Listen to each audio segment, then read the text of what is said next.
What was your fear in writing this book?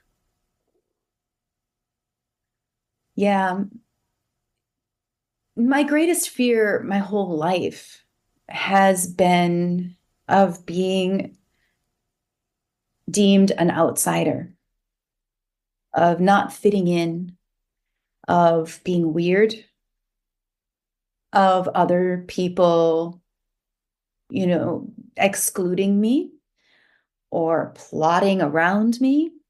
I mean, when I was a kid, I had conspiracy theories about this, about the world, just everyone was in on something and I wasn't. So that's always been my greatest fear.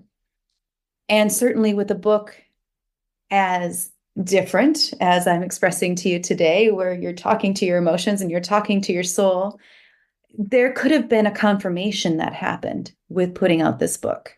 Oh, she really is weird. She really is an outsider.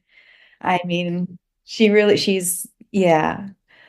And I think what happened instead is that I've claimed that status for myself of an outsider because it is only from the outside that you really can see the truth of things.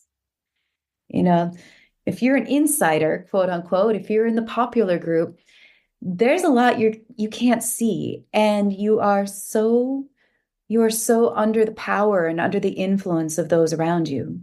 But when you're an outsider, and you're also outside all that influence, you're also outside all of their manipulations and all of their stories and all of their myths.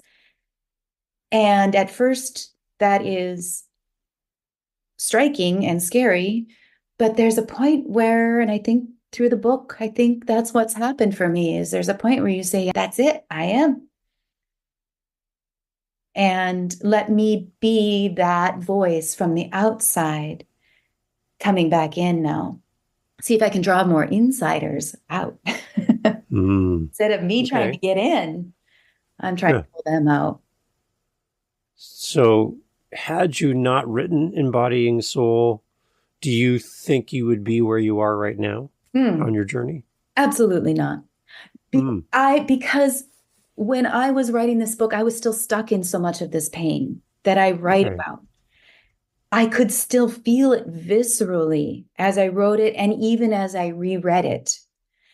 Now I read the book and it's almost as if it happened to somebody else because it's been so digested, so healed, so worked over, so molded that it doesn't have that same visceral reaction like it just happened yesterday for me anymore.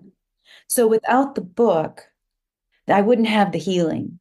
Without the healing, I might still be trying to fit in. I might still be trying to ask for belonging in some group.